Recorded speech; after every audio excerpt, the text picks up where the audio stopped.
আজকে আমরা আইসিটি বইয়ের চ্যাপ্টার 2 সম্পর্কে আলোচনা করব। ইন্টার আইসিটি বইয়ের chapter 2 communication system and networking. আজকে আমাদের পাঠ্য বিষয় ডেটা ট্রান্সমিশনস পদ্ধতি। তাহলে সর্বপ্রথম আমরা দেখে নিচ্ছি যে ডেটা ট্রান্সমিশনস বলতে আমরা কী বুঝি বা কী বোঝানো হয়। ডেটা ট্রান্সমিশনস বলতে এক কম্পিউটার থেকে অন্য কম্পিউটারে ডেটা পাঠানোর যে পদ্ধতি রয়েছে সেটাকে বোঝায়। তাহলে ডেটা ট্রান্সমিশন বলতে কী বোঝানো হয়? এক কম্পিউটার থেকে অন্য কম্পিউটারে ডেটা পাঠানোর যে পদ্ধতি সেটাকে বলা হয় কি ডেটা ট্রান্সমিশন।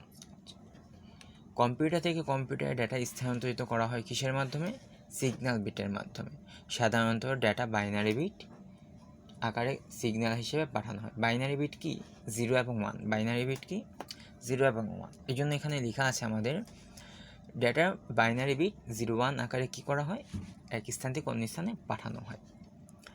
ডেটা ট্রান্সমিশনসের সময় যখন আমরা অনেকগুলো বিট এক কম্পিউটার থেকে অন্য কম্পিউটার পাঠাচ্ছি, সেই বিটগুলো যেন নষ্ট না হয়ে যায়।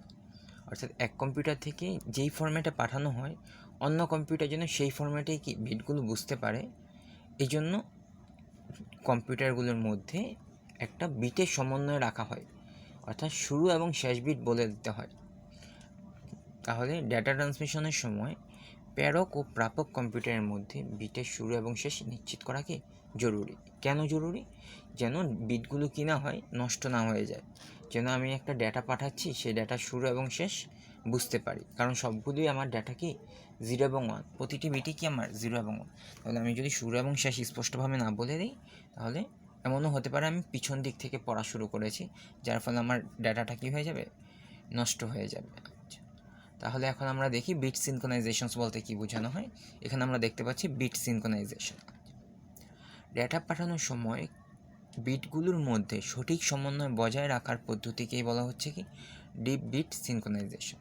তাহলে একটু আগে আমরা বললাম যে একটা ডেটা যখন পাঠাবো সেটা যেন নষ্ট না হয়ে যায়, এই জন্য আমাদের কী করতে হবে, একটা সিকোয়েন্স মেনটেন করতে হবে। যেমন শুরুতে 1 যাচ্ছে, তারপর 0 যাচ্ছে, তারপর আবার 1 যাচ্ছে, এরকমভাবে বলে দিতে হবে। সো এই প্রসেসটাকে রক্ষা করার জন্য যে পদ্ধতি ব্যবহার করা হয় সেটাকে বলা হচ্ছে কি বিট সিনক্রোনাইজেশন। তাহলে আমরা পরবর্তী বিষয়টা দেখি যে কম্পিউটারের মধ্যে ডেটা কমিউনিকেশনসের জন্য কয়টা পদ্ধতি রয়েছে। আমাদের 3 ধরনের বিট সিনক্রোনাইজেশনস রয়েছে। অর্থাৎ আমি এক স্থান থেকে অন্য স্থানে ডেটা পাঠানোর জন্য যে কোনো একটি পদ্ধতি ব্যবহার করতে পারি। আমাদের পদ্ধতিগুলো কি কি? প্রথম পদ্ধতি অ্যাসিনক্রোনাস ট্রান্সমিশনস, পরেরটা হলো সিনক্রোনাস ট্রান্সমিশনস, আইসোক্রোনাস ট্রান্সমিশনস। আচ্ছা, তাহলে এখন আজকের ক্লাসে আমরা অ্যাসিনক্রোনাস এবং সিনক্রোনাস ডেটা ট্রান্সমিশনস পদ্ধতি সম্পর্কে একটু বিস্তারিত জানার চেষ্টা করব।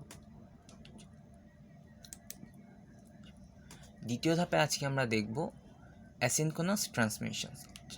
অর্থাৎ একটা কম্পিউটার থেকে আমি অন্য কম্পিউটারে অনেকভাবে ডেটা পাঠাতে পারি, তার মধ্যে একটা পদ্ধতি কি অ্যাসিনক্রোনাস ট্রান্সমিশনস। কী লিখে এখানে? যে ডেটা ট্রান্সমিশন সিস্টেমে প্রেরক কম্পিউটার হতে ডেটা গ্রাহক কম্পিউটারে ক্যারেক্টার বাই ক্যারেক্টার ট্রান্সমিট করা হয়, একে অ্যাসিনক্রোনাস ট্রান্সমিশনস বলে। অর্থাৎ দেখো এখানে আমরা চিত্রের সাহায্যে এটা বুঝতে সহজ হবে। এটা একটা কম্পিউটার সেন্ডার, এটা একটা কম্পিউটার রিসিভার। অর্থাৎ এটা হলো প্রেরক কম্পিউটার, এটা হলো প্রাপক কম্পিউটার। তাহলে এই সেন্ডার কম্পিউটার যখন কোনো ডেটা রিসিভার কম্পিউটারকে পাঠাবে তখন কিভাবে পাঠাবে? বিট ওয়াইজ পাঠাবে। কীরকম? যেমন দেখো আমরা এখানে চিত্রে দেখতে পাচ্ছি যে প্রেরক কম্পিউটার প্রথমে, এই মাঝের এক্সাম্পলটা দেখি, প্রথমে 0 বিট পাঠিয়েছে। কি বিট পাঠিয়েছে? 0 বিট, তারপর 1, তারপর পুনরায় 0, এরকমভাবে একটা ডেটা পাঠিয়েছে। কি ডেটা? আচ্ছা, তাহলে আমরা একটা বলতে পারি যে এখানে এই যে মাঝে একটা সংখ্যা দেখতে পাচ্ছি 101 100 11, তাহলে এটা হলো আমার একটা ডেটা, যে কোনো ধরনের ডেটা হতে পারে। এই ডেটাটা আমাকে সেন্ডার কম্পিউটার থেকে রিসিভার কম্পিউটারে পাঠাতে হবে। সো এই জন্য সেন্ডার কম্পিউটার কী করবে? একটা ক্যারেক্টার ওয়াইজ পাঠাবে। যেমন প্রথমে 1 পাঠাবে, তারপর 0 পাঠাবে, তারপর পুনরায় 1 পাঠাবে, এরকমভাবে এই 1 পর্যন্ত ডেটা পাঠাবে। যখন রিসিভার কম্পিউটারের ডেটাগুলো রিসিভ করবে তখন রিসিভার কম্পিউটার তো বুঝতে পারবে না যে ডেটাগুলো আমি কী ক্রমে সাজাবো। প্রথমে 1 দিয়ে সাজাবো, তারপর 0 বসাবো, নাকি প্রথমে 1 তারপর আবার 1 তারপর 0। তাহলে এ পাশ থেকে এ পাশে যাবো নাকি এ পাশ থেকে এ পাশে যাবো, সেটা কি আমাদের রিসিভার কম্পিউটার বুঝতে পারবে না। এই জন্য আমাদের কী করা হয়, যখন আমরা এটা পাঠাই তখন শুরুর দিকে একটা বিট বলে দিতে হয় এবং শেষে একটা বিট থাকতে হয়। তাহলে রিসিভার কম্পিউটার আমাদের টোটাল কত বিট কাউন্ট করবে, 8 বিট ডেটার জন্য এবং 0 এবং 1 কত আরও 2 বিট।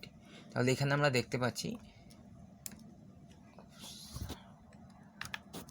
দুঃখিত,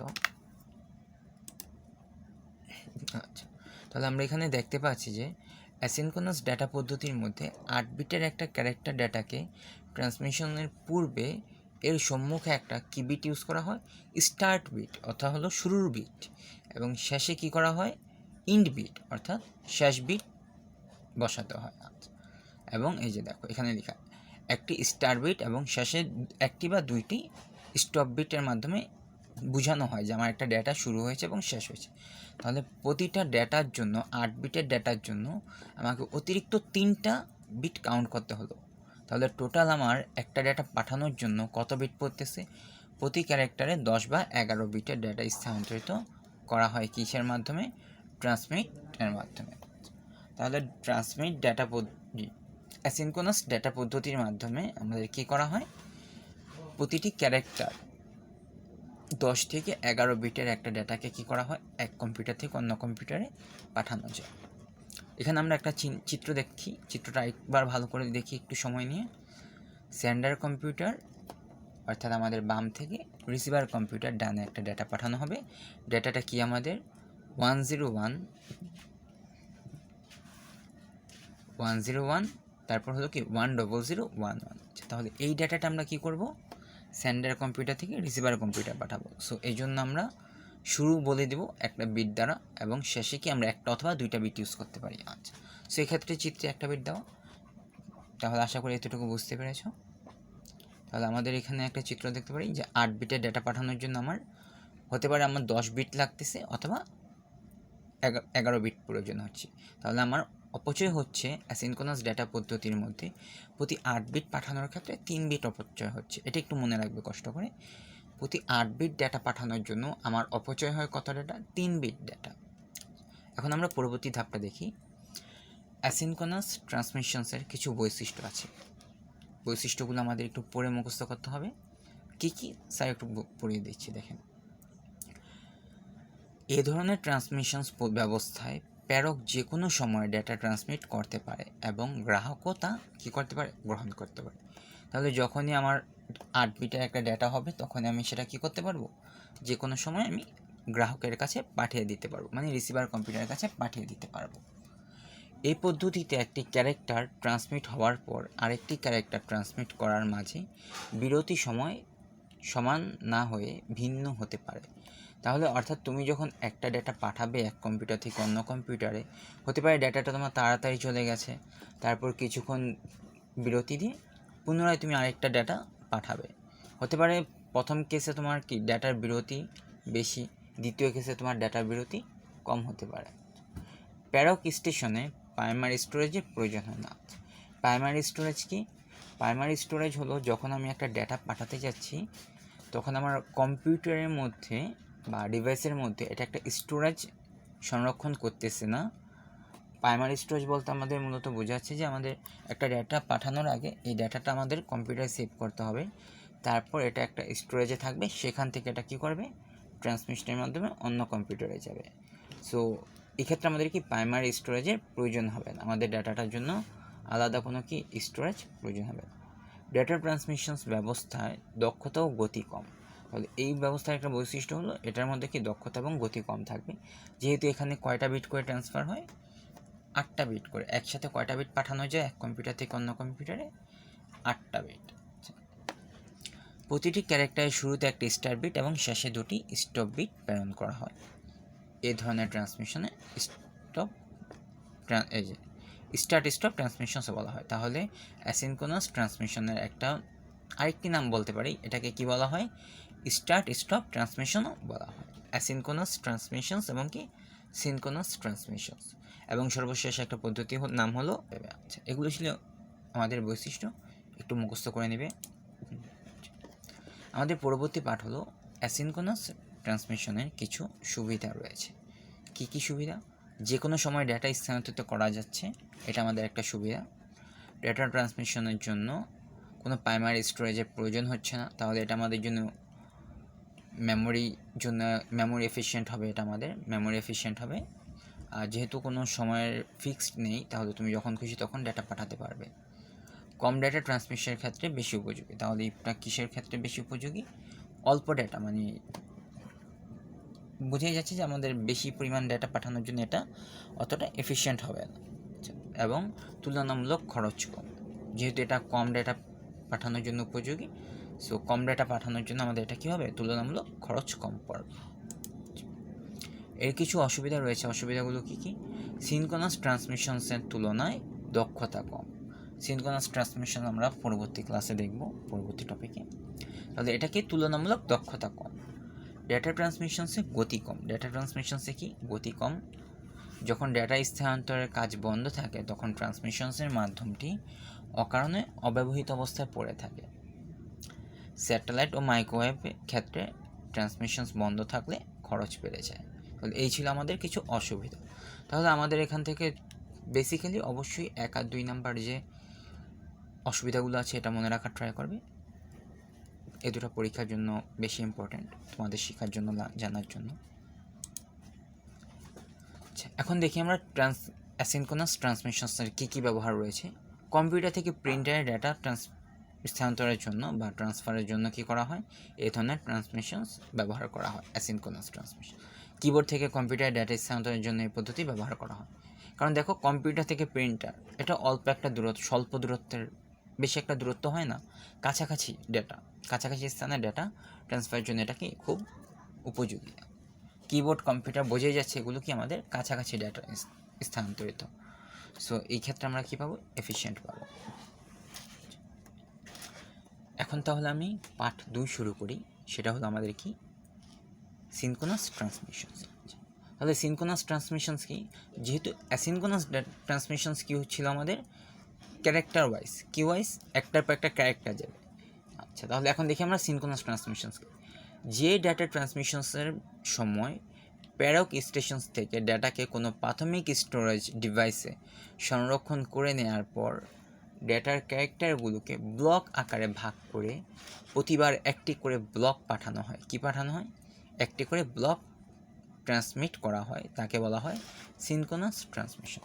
অর্থাৎ তোমার সেন্ডার কম্পিউটার, মানে যেখানে তুমি পাঠাবে, এটা তোমার কম্পিউটারের মেমোরি ব্যবহার করে অনেকগুলো ডেটাকে নিয়ে একসাথে 8 বিটের একটা ডেটা, আমরা নিচে দেখতে পাচ্ছি 80 থেকে 132 বিট কি ক্যারেক্টার ডেটা নেওয়া হয়।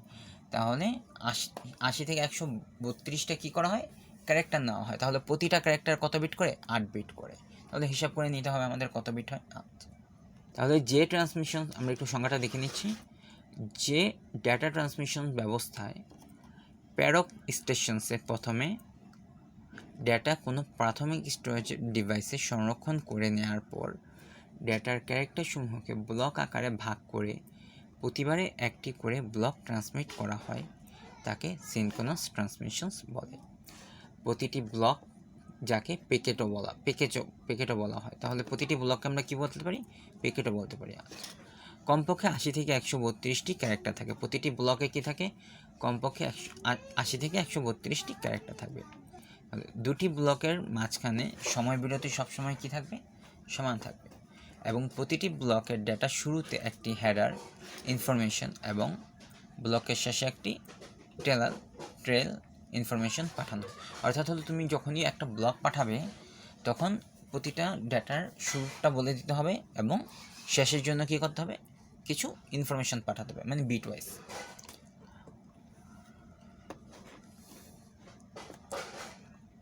তাহলে আমাদের আগেরটার মধ্যে যেমন স্টার্ট বিট, ইন্ট বিট পাঠাতে হতো, এটার মধ্যে একই রকমভাবে কি স্টার্ট এবং ইন্ট বিটকে এখানে কি লেখা হয়েছে? হেডার এবং ট্রেলার। আচ্ছা, ট্রেল।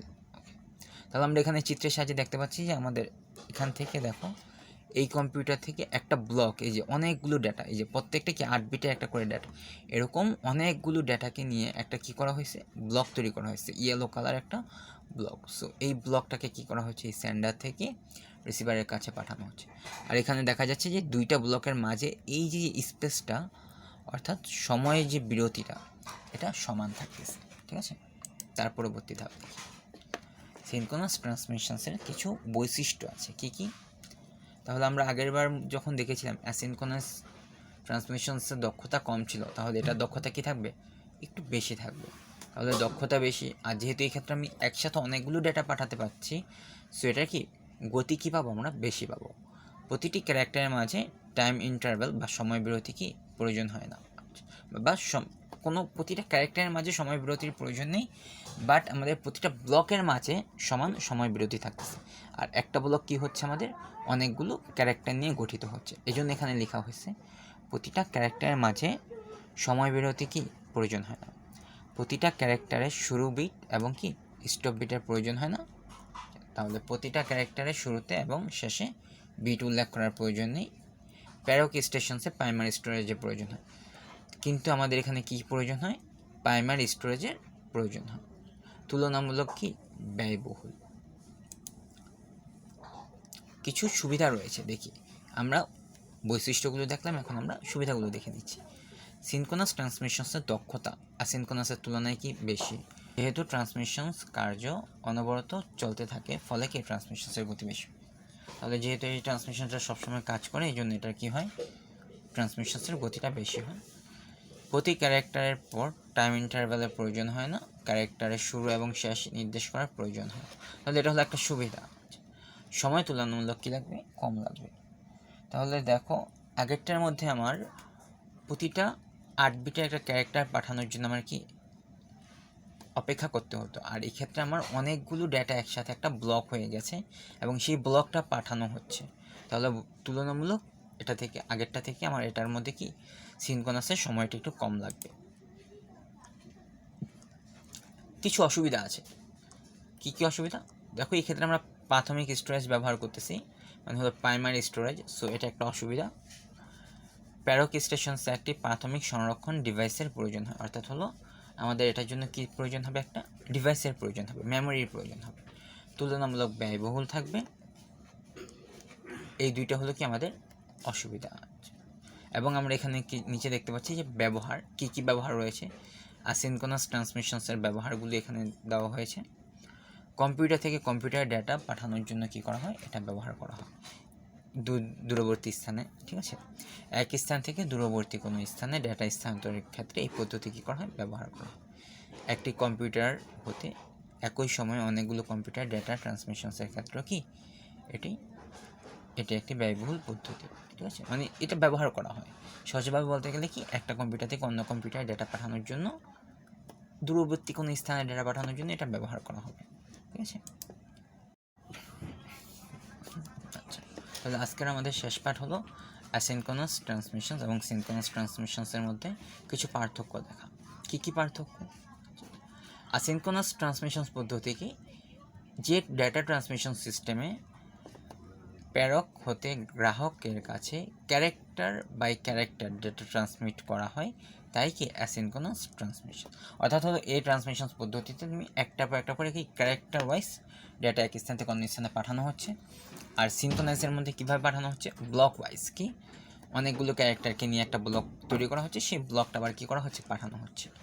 ডেটা ট্রান্সমিশনসের জন্য কোনো প্রাথমিক স্টোরেজ প্রয়োজন হবে না। অ্যাসিনক্রোনাস পদ্ধতিতে কোনো প্রাথমিক স্টোরেজের প্রয়োজন হয় না, এখানে সেটাই লেখা আছে। বাট আমাদের সিনক্রোনাস ট্রান্সমিশনসে কী হয়? প্রাথমিক স্টোরেজের প্রয়োজন হবে। তাহলে অ্যাসিনক্রোনাসের কি আমাদের গতি কম, সাধারণত এখানে দেওয়া আছে কত? 56 kbps হয়ে থাকে, ঠিক আছে। আর সিনক্রোনাস ডেটা ট্রান্সমিশনসের কি গতি বা স্পিড বেশি পাবো, সেটা কত? আমরা 100 gbps পর্যন্ত পেতে পারি। কত? 56 kb এর উপরে পাবো, 56 kbps থেকে 100 GB পর্যন্ত কি পেতে পারি। আচ্ছা, আরেকটা পার্থক্য দেখে নিচ্ছি। পরপর দুটি ক্যারেক্টার ট্রান্সমিশনের মাঝে সময় বিরতি সমান থাকে না, অর্থাৎ দুইটা ক্যারেক্টার পাঠানোর ক্ষেত্রে সময়ের বিরতি কি থাকতে পারে, কিন্তু পরপর দুটি ব্লক ট্রান্সমিট করার সময় বিরতি কি থাকবে? সমান থাকবে।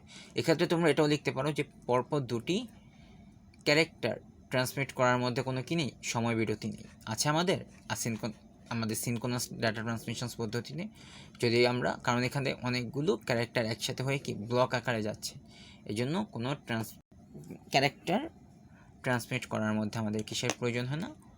সময়ের বিরতি প্রয়োজন হয় না। আচ্ছা। পরবর্তী ধাপ দেখি। প্রতিটি ব্লক পালসে একটি করে ক্যারেক্টার ট্রান্সমিট হয়। প্রতিবারে একটি করে ব্লক ট্রান্সমিট হয়। প্রতিটি ব্লকে কমপক্ষে 80 থেকে 132টা ক্যারেক্টার থাকে। তাহলে এই ক্ষেত্রে আমরা কি পাচ্ছি? আসিনক্রোনাসে আমরা প্রতিটা বলতে পারি যে একটা পালস মানে হলো 1 সেকেন্ড ধরে নিই আপাতত। তাহলে পালস মানে হলো আমরা দেখব পালস কি। তাহলে প্রতিটা পালসে আমাদের কি যাচ্ছে? একটা করে ক্যারেক্টার যাচ্ছে। আর এই ক্ষেত্রে প্রতিটা পালসে একেবারে কি যাচ্ছে? একটা ব্লক যাচ্ছে। তাহলে অর্থাৎ 80টা থেকে আমরা 132টা ক্যারেক্টার পেয়ে যাচ্ছি, মানে অনেকগুলো ডেটা পাচ্ছি। প্রতিটা ক্যারেক্টারের শুরুতে একটি স্টার্ট বিট এবং শেষে একটি স্টপ বিট বা দুটিকে স্টপ বিট যুক্ত করতে হয়। তাহলে অপচয় হচ্ছে 3টা। আসিনক্রোনাস ডেটা ট্রান্সমিশনস পদ্ধতিতে বিটের অপচয় কয়টা? 3টা যুক্ত হয় না। তাহলে সিনক্রোনাস ডেটা ট্রান্সমিশনসে আমার প্রতিটি ক্যারেক্টারের সাথে কোনো অতিরিক্ত বিট যুক্ত করতে হবে না, বাট প্রতিটা ব্লকে আমার কী করতে হবে? শুরুতে 2টা এবং শেষে 2টা কী করতে হবে? বিট যুক্ত করতে হবে, ঠিক আছে? সো 4টা বিট প্রয়োজন হয় আমাদের। আমরা এটা দেখব যে আমাদের সিনক্রোনাস ডেটা ট্রান্সমিশনস পদ্ধতিতে কয়টা বিট প্রয়োজন হয়। শুরু ইন্ডিকেট করার জন্য 2টা বিট এবং শেষ ইন্ডিকেট করার জন্য 2টা বিট, টোটাল 4টা বিটের প্রয়োজন হবে। তাহলে সিনক্রোনাস ডেটা ট্রান্সমিশনস পদ্ধতির দক্ষতা তুলনামূলক কম। আর সরি, এটা একটু ভুল লিখে ফেলছি, স্লাইড একটু ভুল হয়েছে আমাদের। সিনক্রোনাইজ এটা একটু চেঞ্জ হবে, ঠিক আছে? আসিনক্রোনাইজ ডেটা ট্রান্সমিশনসের দক্ষতা একটু কম। কী হবে? আসিনক্রোনাস ট্রান্সমিশনসের দক্ষতা কম এবং সিনক্রোনাসের দক্ষতা কি একটু বেশি। আমরা একটু আগের স্লাইডটাতে দেখতে পাবো যে সিনক্রোনাইজ ডেটা ট্রান্সমিশনসের দক্ষতা আমাদের কি একটু বেশি, আর আসিনক্রোনাইজ ডেটা ট্রান্সমিশনসের দক্ষতা আমাদের কি একটু কম। এটা একটু চেঞ্জ করে নিতে হবে, ঠিক আছে? ধন্যবাদ সকলকে।